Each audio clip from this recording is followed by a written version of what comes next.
आप देख रहे हैं इंडिया टाउन न्यूज, भारत की बात। नमस्कार, मैं हूं आपके साथ संजना कुशवाहा। स्वागत है आपका हमारे खास बुलेटिन राजनांदगांव की खबरों में, जहां हम आपको राजनांदगांव की महत्वपूर्ण खबरों से रूबरू कराएंगे। तो चलिए बुलेटिन की शुरुआत करने से पहले एक नजर डालते हैं आज के हेडलाइंस पर। श्रीखदान में 10 लक्षण पर्व की धूम। श्रुति और दीपाली जैन ने भजनों से बांधा समा। अनंत चतुर्दशी तक चलेगा 10 लक्षण पर्व।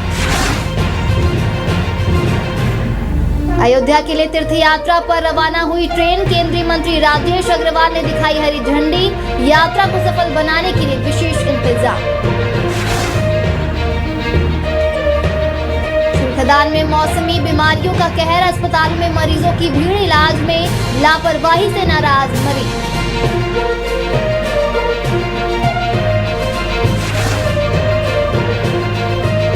खैरागढ़ में पटवारी रिश्वत केस में गिरफ्तार। एसीबी ने रिश्वत लेते हुए पटवारी को दबोचा। 10,000 रुपए की मांगी थी रिश्वत।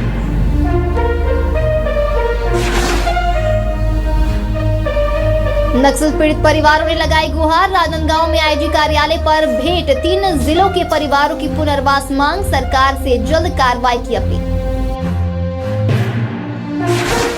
चलिए बढ़ते हैं खबरों की ओर। राजनांदगांव के लालबाग क्षेत्र में सिंधी कॉलोनी में स्थापित नया स्थल झांकी अपने अद्भुत और भव्य रूप के कारण श्रद्धालुओं के आकर्षण का केंद्र बन गया है।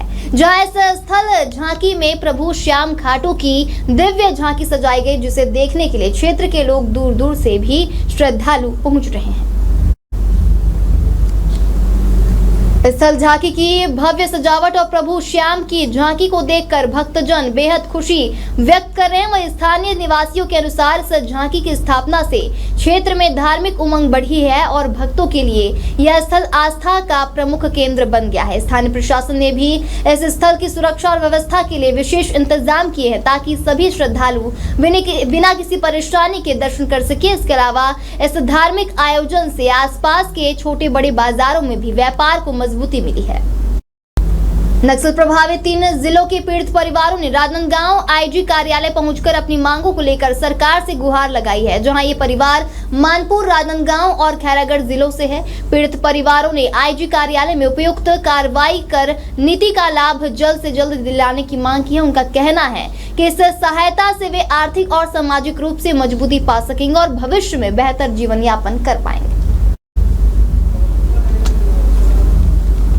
पीड़ितों ने बताया कि छत्तीसगढ़ शासन द्वारा नक्सल प्रभावित मृतक परिवारों के लिए पुनर्वास नीति 2025 लागू की गई है, जिसमें शासकीय नौकरी, आर्थिक सहायता राशि, आवासीय जमीन, प्रधानमंत्री आवास, आत्मसमर्पण और पीड़ित राहत के प्रावधान शामिल है। लेकिन राज्य गठन के बाद भी उन्हें अभी तक इस नीति का कोई लाभ नहीं मिला है। पीड़ित परिवारों ने तत्काल पुनर्वास नीति के तहत लाभ देने की मांग की है। बता दें कि नक्सल पीड़ित परिवारों की प्रमुख मांगों में पुनर्वास नीति के तहत मृतक के परिवार को शासकीय नौकरी, मृतक के परिवार को 5 लाख रुपए आर्थिक सहायता, आवासीय जमीन और प्रधानमंत्री आवास योजना का लाभ और परिवार के 2 बच्चों को शिक्षा के लिए छात्रवृत्ति की मांग शामिल है।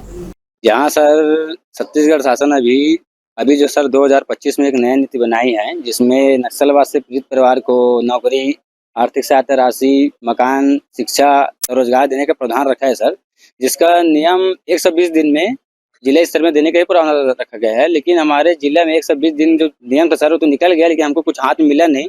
और इस संबंध में हम बीच में गृह मंत्री निवास भी गए थे, तो गृह मंत्री महोदय से हम मुलाकात करके अपनी समस्या से अवगत कराए थे मंत्री महोदय को।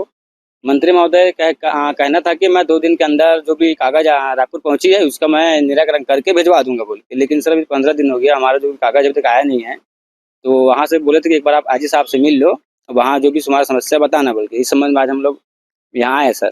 आईजी साहब बोले जितना जल्दी हो सके मैं कार्रवाई कराऊंगा और जो भी समस्या होगा आप लोग का कार्रवाई जो भी है कराने के लिए कोशिश करूंगा बोल के बोले हैं। हम लोग मोहला मानपुर अम्बागढ़ चौकी से आए हैं जी आईजी साहब से घर का मांग और जो हमारा ये बच्चा है मतलब हॉस्टल से स्कूल में हॉस्टल में बहुत तकलीफ होता है, तो हॉस्टल से स्कूल में किया जाए करके क्या कहे इस हिसाब से बातचीत? लेटर बनाकर देना करके बोली है, कलेक्टर को दूंगा करके बोली है। कब से ऐसी समस्या है? 2010 से अभी 15 साल हो गया। 2010 में नक्सलाइट खत्म करी, इस तक परमानेंट 5 साल होते, 2000 परमानेंट देते महीना में। इतना तकलीफ हो रहा है, परमानेंट बढ़ाना चाहिए। कितना परिवार है आपके? एक अकेला है। कब से समस्या शुरू? 2010 का। क्या बोली सर किसान? हो करेंगी करके बोले। कहाँ से आए? मानपुर मोहना। इनकी जो मुख्य मांग थी कि जिन सदस्यों को नौकरी नहीं मिल पाया है किसी कारणवश, उम्र अधिक होने के कारण या कुछ अन्य कारणवश, उनको आर्थिक सहायता जो पुनर्वास नीति के हिसाब से दी जाए, और इसके लिए जिला स्तर पे पहल की भी गई है और मुझे लगता है प्रक्रियाधीन है, ऐसा उन्हें बताया गया। सर आवास की मांग? हाँ, कुछ लोग आवास की मांग की है तो उसको जिला स्तर पे फॉलो अप किया जाएगा। छत्तीसगढ़ प्रदेश एनएचएम कर्मचारी संघ के आह्वान पर जिले के एनएचएम कर्मचारी 18 अगस्त से अपनी 10 सूत्री मांगों को लेकर अनिश्चितकालीन हड़ताल पर है। वहीं प्रमुख मांगों में कर्मचारियों का संविलियन और स्थायीकरण शामिल है। लंबे समय से जारी इस आंदोलन के कारण जिले की स्वास्थ्य सेवाएं बुरी तरह से प्रभावित हो रही हैं। इस बीच धरना स्थल पर विधायक यशोदा वर्मा भी पहुंची और कर्मचारियों की मांगों को जायज ठहराते हुए कहा कि अगर सरकार संविलियन और स्थायीकरण की पहली मांग मान लेती है तो अन्य मांगे अपने आप पूरी हो जाएंगी। आपको बता दें, स्वास्थ्य मंत्री ने कर्मचारियों को 24 घंटे के अंदर काम पर लौटने का अल्टीमेटम दिया है, लेकिन कर्मचारियों ने स्पष्ट किया है कि जब तक उनकी सभी मांगे पूरी नहीं होती तब तक आंदोलन जारी रहेगा। जैसा कि हमको अभी 24 घंटे में ज्वाइनिंग का जो है आदेश नोटिस दिया गया है, तो हमारा जो क्रांति टीम का एक ही निर्देश है कि जब तक हमारी जो 10 सूत्री मांगे हैं वो पूर्ण नहीं हो जाती, आश्वासन नहीं आदेश चाहिए, तब तक आंदोलन जारी रहेगा और जारी रखेंगे। और हमारी जो मांगे हैं, जायज मांगे हैं, उसको पूर्ण करेंगे, तभी हम अपना हड़ताल खत्म करेंगे लिखित आदेश में ही। मंत्री जी जो बोल रहे हैं कि हमने वादा नहीं किया है नियमितीकरण का, वो झूठ बोल रहे हैं। मोदी की गारंटी में उन्होंने वादा किया हुआ है कि हम 100 दिन की कमेटी बनाएंगे, और आज यहाँ 20 महीने हो गए हैं और हमारी कोई सुनवाई नहीं हो रही है। इसलिए हम शासन से मांग करते हैं कि हमारी जो जायज मांगे हैं उसको पूर्ण करे। पूरा छत्तीसगढ़ में, पूरा प्रदेश में एनएचएम के कर्मचारी लोग अपने 10 मांगों को लेकर धरना, आज 17 दिन हो गए हैं, लेकिन सरकार से कोई भी आश्वासन नहीं आया है कि इनके मांगों को पूरा कर दिया जाए। लेकिन हम लोग यही चाहते हैं कि जो मांगे इन लोगों ने रखे हैं वो मांग इनके लिए जायज है। इन लोग बस अस्थायी है उसको स्थायी करवाना चाह रहे हैं। एनएचएम के कर्मचारी संविलियन के मांग कर रहे हैं, स्थायी हो जाए। और मैं मीडिया के माध्यम से यही कहना चाहती हूँ और सरकार तक पहुँचाना चाहती हूँ, इन लोगों को मांग जो 10 की मांगों में है, उनमें एक मांग, पहला मांग जो रखे संविलियन और स्थायीकरण के, अगर वही एक सूत्री मांगों को सरकार पूरा कर दे तो सारी योजनाओं का लाभ इन लोगों को मिल जाएगा। राजनांदगांव जिले के बसंतपुर थाना क्षेत्र में पुलिस ने आगामी गणेश विसर्जन, झांकी पर्व और ईद के दौरान शहर की शांति व्यवस्था बनाए रखने के लिए कड़ी कार्यवाही करते हुए 10 आदतन अपराधियों को गिरफ्तार कर जेल भेज दिया। वहीं 3 फरार चल रहे आरोपियों को भी धर दबोचा जाएगा। थाना बसंतपुर पुलिस ने कार्रवाई करते हुए 10 आदतन अपराधियों को गिरफ्तार कर एसडीएम न्यायालय राजनांदगांव में पेश किया, जहां से उन्हें जेल भेजने के आदेश जारी हुए हैं। ये सभी आरोपी लंबे समय से आपराधिक गतिविधियों में शामिल थे। इसके साथ ही लंबे समय से फरार 3 आरोपियों को भी गिरफ्तार किया गया है। वक्त हो चुका है छोटे से ब्रेक का। जुड़े रहिए इंडिया टाउन न्यूज के साथ। अगर आपके बालों में दम हो तो ना बदलता मौसम, ना मोबाइल रेडिएशन और प्रदूषण कुछ भी उन्हें नुकसान नहीं पहुंचा सकता है। Rukhsana shine herbal hair oil दे आपके स्कैल्प को वो गहराई वाला पोषण जो केमिकल शैम्पू और कंडीशनर कभी नहीं दे सकते। 100% शुद्ध जड़ी बूटियां हर स्ट्रेंथ को दे ताकत, शाइन और नई लाइफ। आजकल के मोबाइल रेडिएशन और हवा में घुले जहरीले कण आपके बालों को साइलेंटली डैमेज कर रहे हैं, मगर रोजाना सिर्फ 5 मिनट में जेंटल मसाज बनाए बालों को इतना मजबूत कि ना झड़े, ना टूटे और ना थके।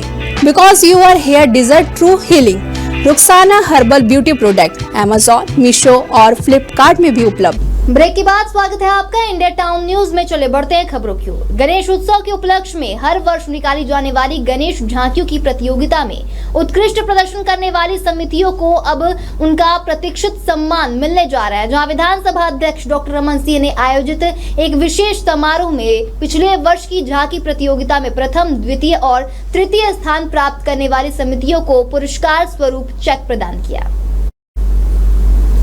डॉक्टर सिंह ने कहा कि यह सम्मान न सिर्फ समितियों की रचनात्मकता और समर्पण को मान्यता देने के एक माध्यम है, बल्कि आने वाले वर्षों के लिए भी उन्हें प्रोत्साहित करता है। हर साल की परंपरा के अनुसार नई झांकियों के आयोजन से पूर्व पिछले वर्ष की श्रेष्ठ झांकियों को सम्मानित किया जाता है। समारोह में बड़ी संख्या में झांकी समितियों के सदस्य उपस्थित रहे, जो अपने योगदान और सफलता को साझा करने के लिए उत्साहित थे। मुख्यमंत्री तीर्थ यात्रा योजना के अंतर्गत राजनांदगांव जिले से बड़ी संख्या में बुजुर्ग तीर्थ यात्रियों को अयोध्या धाम के दर्शन के लिए रवाना किया गया, जहां यह यात्रा विशेष रूप से 60 वर्ष से अधिक आयु के निर्धन और सामान्य वर्ग के बुजुर्गों के लिए आयोजित की गई है। यात्रा की शुरुआत राजनांदगांव रेलवे स्टेशन से हुई, जहां से श्रद्धालुओं को लेकर विशेष ट्रेन अयोध्या के लिए रवाना हुई। वहीं केंद्रीय मंत्री राजेश अग्रवाल ने स्वयं स्टेशन पर पहुंचकर हरी झंडी दिखाकर ट्रेन को रवाना किया और यात्रियों को शुभकामनाएं दी। वहीं इस मौके पर केंद्रीय मंत्री ने कहा कि मुख्यमंत्री तीर्थ यात्रा योजना सरकार की एक अत्यंत सराहनीय पहल है, जो समाज के उन बुजुर्गों को धार्मिक स्थलों के दर्शन का अवसर प्रदान करती है जो आर्थिक कारणों से ऐसा नहीं कर पाते। उन्होंने यह भी आश्वासन दिया कि आने वाले समय में इस योजना का दायरा और अधिक विस्तारित किया जाएगा। यात्रा के दौरान श्रद्धालुओं के स्वास्थ्य, भोजन और आवास की संपूर्ण व्यवस्था शासन द्वारा की गई है। वहीं जिला प्रशासन ने भी यात्रा को सफल बनाने के लिए विशेष इंतजाम किए हैं। बता दें कि छत्तीसगढ़ टूरिज्म बोर्ड के अध्यक्ष नीलू शर्मा की विशेष पहल के चलते राजनांदगांव से दूसरी बार अयोध्या धाम दर्शन के लिए स्पेशल ट्रेन जाने का अवसर सुलभ हुआ है। बहुत खुशी की बात है, हमारे यशस्वी मुख्यमंत्री विष्णुदेव जी की योजना निःशुल्क रामलला दर्शन योजना के तहत ये ट्रेन, और मैं यहाँ के जनप्रतिनिधि सांसद महोदय महापौर की और सभी हमारे विधानसभा के अध्यक्ष रमन सिंह जी सहित सभी को धन्यवाद दूंगा कि उन्होंने राजनांदगांव की जनता की मंशा के अनुरूप इस ट्रेन को राजनांदगांव से करवाया। मुख्यमंत्री जी का भी आभार व्यक्त करूंगा कि राजनांदगांव की जनता को अवसर दिया कि ये ट्रेन दुर्ग के बजाय राजनांदगांव से शुरू हुई है और सभी दर्शनार्थियों की मंगल कामना की थी कि रामलला के छत्तीसगढ़ के एक एक व्यक्ति को दर्शन कराएंगे। वही श्रृंखला चल रही है। तीर्थ यात्रा योजना और रामलला दर्शन योजना के अंतर्गत आज सौभाग्य से ये ट्रेन यहीं से स्टार्ट हुई, इसके पहले फिर स्टार्ट हुई थी और आज हमारे राजेश अग्रवाल जी और संतोष पांडे जी की उपस्थिति में जो जोश, उत्साह अयोध्या जाने के लिए जो दिख रहा है वो सचमुच में कहीं मन में एक उत्साह का संचार करता है और इस प्रकार की यात्रा चलेगी। निश्चित रूप से सभी लोग, जनता जो है देश की मुख्य धारा में जोड़ने के लिए तीर्थ यात्रा, देव दर्शन, ये भी एक प्रमुख कड़ी होती है। उसी कड़ी में ये हमारे लिए एक अद्भुत योजना है जिसका लाभ छत्तीसगढ़ की जनता उठा रही है। इसके लिए मैं विष्णुदेव साय जी को, नरेंद्र मोदी जी को, यहाँ के हमारे स्पीकर रमन सिंह जी को, मंत्री राजेश जी को, संतोष जी को, सभी को धन्यवाद देता हूँ। हम राजनांदगांव वासी सौभाग्यशाली है कि राजनांदगांव से रामलला जी के दर्शन के लिए दूसरी बार ट्रेन यहाँ रवाना हुई है। मैं माननीय मुख्यमंत्री जी को, विधानसभा अध्यक्ष जी को, सांसद जी को, पर्यटन मंत्री राजेश अग्रवाल जी जो पहली बार यहाँ आए उनका हमने स्वागत भी किया, उनको और पर्यटन मंडल बोर्ड के अध्यक्ष नीलू शर्मा जी को धन्यवाद कहता हूँ कि उन्होंने राजनांदगांव से इस यात्रा को प्रारंभ किया और जो यात्री आज यहाँ रवाना हुए उन सबके प्रति मेरी शुभकामनाएं। छुई खदान में मानसूनी सीजन में भी पर्याप्त बारिश न होने की वजह से गर्मी और उमस ने लोगों को बेहाल कर दिया है। इसका सीधा असर लोगों के स्वास्थ्य पर पड़ रहा है। वहीं पीलिया, डायरिया, पेट दर्द, सर्दी, खांसी, वायरल फीवर और टाइफाइड जैसे रोगों के मरीज लगातार बढ़ रहे हैं। वहीं अस्पतालों में बच्चों से लेकर बुजुर्ग और युवा वर्ग तक इलाज के लिए पहुंच रहे हैं, जिसकी वजह से स्थानीय सामुदायिक स्वास्थ्य केंद्र में मरीजों की भारी भीड़ देखी जा रही है।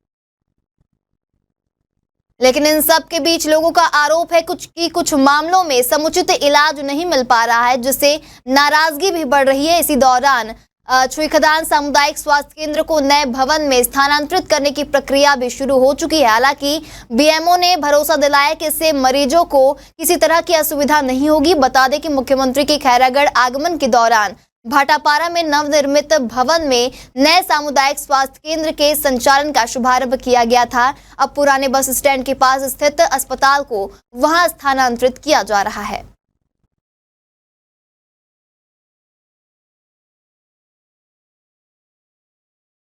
अरे मेरे बच्चा पड़े है, उसका इलाज ढंग से करो। क्या हो गया बच्चे को? बच्चे को टाइफाइड मलेरिया हो रहा है। टाइफाइड मलेरिया है, इलाज ढंग से नहीं हो रहा है। यहाँ पे साफ सफाई सही नहीं हो रहा है। क्या चढ़ा? अभी क्या दिए दवाई? क्या दवाई दिए उसको? तो मैं क्या जानूँगा। नहीं, बॉटल चढ़ा है? बॉटल चढ़ा है? बाटा चढ़ाए, ठीक है। सुबह चढ़ाए, सुबह चढ़ाए, ठीक है। हाँ, सुबह चढ़ाए, अभी तक के देखने के लिए नहीं आए। अभी मौसम के उतार चढ़ाव के कारण से सर्दी खांसी बुखार वाले सामान्य मरीज थोड़े ज़्यादा हैं ओपीडी में, और ऐसे तो कोई परेशानी नहीं है क्योंकि सामान्य मरीज हैं, सीरियस कोई मरीज ऐसा आ नहीं रहा है। और क्या है कि यहाँ से हॉस्पिटल शिफ्ट कर रहे हैं धीरे धीरे करके, कुछ सामान जो ले जा रहे हैं। इसमें मरीजों को किसी प्रकार की कोई परेशानी नहीं होगी क्योंकि हम जब तक वहाँ शिफ्ट नहीं करेंगे तब तक हम उपचार यहीं पे अच्छे से कर रहे हैं उनका। ठीक है। टाइफाइड मलेरिया मरीज ज़्यादा है? हाँ, टाइफाइड मलेरिया ज़्यादातर वायरल वाला सर्दी खांसी बुखार वाले पेशेंट ज़्यादा है। एंटी करप्शन ब्यूरो ने एक बड़ी कार्रवाई करते हुए जिला पटवारी संघ के अध्यक्ष और हल्का पटवारी धर्मेंद्र कांडे को रिश्वत लेते रंगे हाथों पकड़ा है।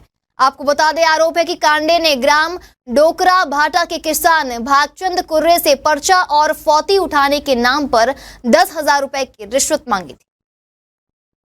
वहीं किसान की आर्थिक स्थिति को देखते हुए यह राशि 9,000 रुपए तय हुई। पीड़ित किसान ने एसीबी को शिकायत की, जिसके बाद एसीबी की टीम ने पूर्व नियोजित योजना के तहत जाल बिछाया। पूछताछ में धर्मेंद्र कांडे ने रिश्वत लेने की बात स्वीकार कर ली, जिसके बाद डीएसपी राजेश चौधरी के नेतृत्व में हुई इस कार्रवाई के बाद पटवारी को विधिवत गिरफ्तार कर न्यायालय के सामने पेश किया गया है।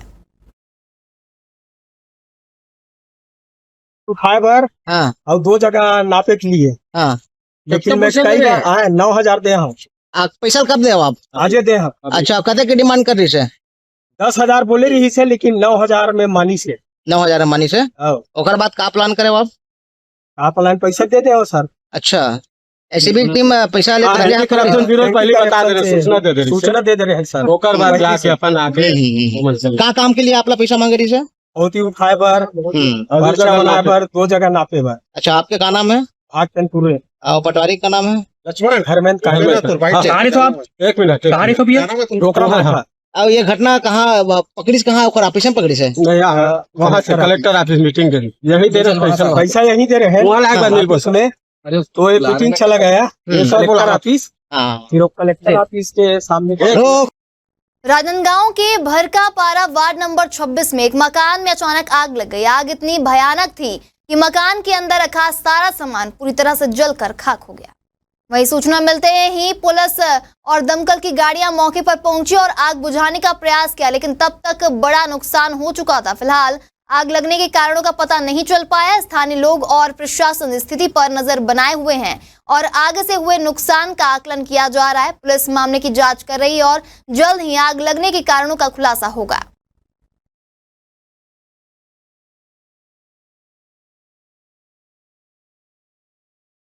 सर ये शायद समथिंग 11:15 बजे लगी है ये, और क्या बोलते हैं, तो मैं सोई हुई थी घर में अकेली क्योंकि मेरी तबीयत ठीक नहीं है, तो मैं सोई हुई थी। पता नहीं अंदर से आवाज आई, अंदर एक कमरा और है, वहां से शायद शॉर्ट सर्किट हुआ, क्या हुआ नहीं मालूम।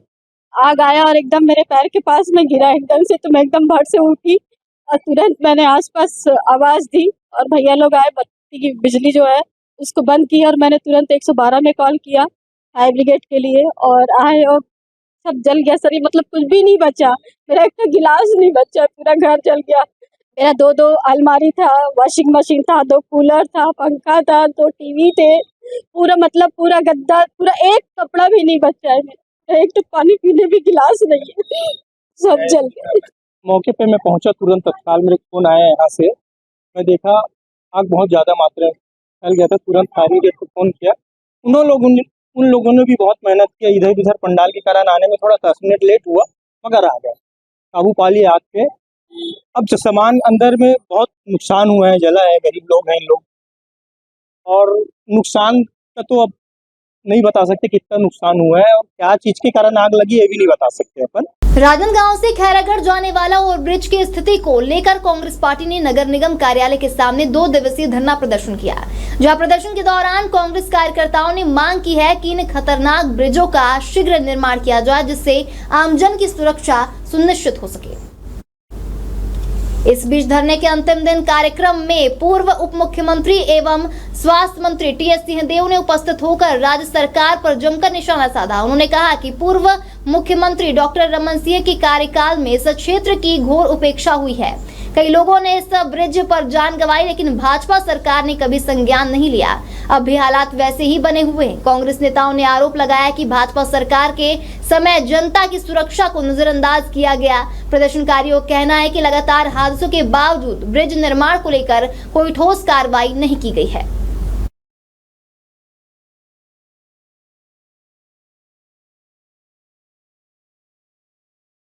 और क्षेत्र के नागरिकों को और आपके दर्शकों को भी प्रणाम। अपने साथी के यहाँ कमी हुई थी, उस संदर्भ में मैं पहले आ नहीं सका था, मुख्य रूप से उन्हीं बातों को लेके मैं यहाँ उपस्थित। आज जानकारी लगी कि धरना भी कांग्रेस के साथियों ने आयोजित किया है, मैं यहाँ भी शामिल। अब प्रतिपक्ष है, कैबिनेट मंत्री भी रहे, तो आपको कैसे लगता है फिलहाल जो बीजेपी सरकार है कैसे काम नहीं कर पा रही? चल तो रही है क्योंकि सुबह शाम हो रहा है, नया दिन फिर सवेरा हो रहा है, सूर्यास्त हो रहा है, सूर्योदय हो रहा है। फील्ड में जहाँ काम दिखना चाहिए वो नहीं दिख रहा। पंचायत वाले पूरे छत्तीसगढ़ में कह रहे हैं कि हमारे यहाँ पैसे नहीं आ रहे। पीडब्ल्यूडी की सड़कों में काम होते हुए नहीं दिख रहा। स्वास्थ्य के क्षेत्र में प्रबंधन में गिरावट आई है, नियंत्रण में गिरावट आई है, व्यवस्था में गिरावट आई है, टेंडर नहीं हो पा रहे हैं। टिकाहारा का अस्पताल है, इसके शिलान्यास भूपेश जी ने किया, अभी तक काम चालू नहीं हुआ है। कैंसर अस्पताल जो टिकाहारा में, फिर से उदाहरण के लिए मैं बता रहा हूँ, उसके लिए पैसे मंजूर करके उपलब्ध करा दिए गए थे भूपेश बघेल जी की सरकार के समय, वो काम अभी तक चालू नहीं हो पाया। टेंडर की प्रक्रिया नहीं कर पाए हैं, जिसके लिए बजट में प्रावधान। अंबिकापुर का मेडिकल कॉलेज है, उसके लिए राशि मंजूर हुई, अभी तक काम चालू है।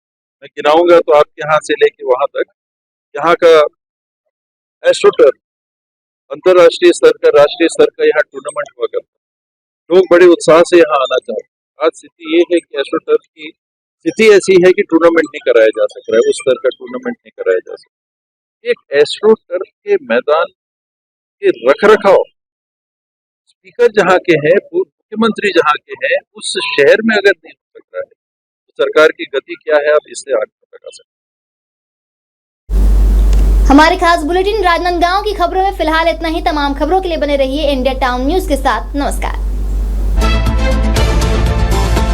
आप देख रहे हैं इंडिया टाउन न्यूज, भारत की बात।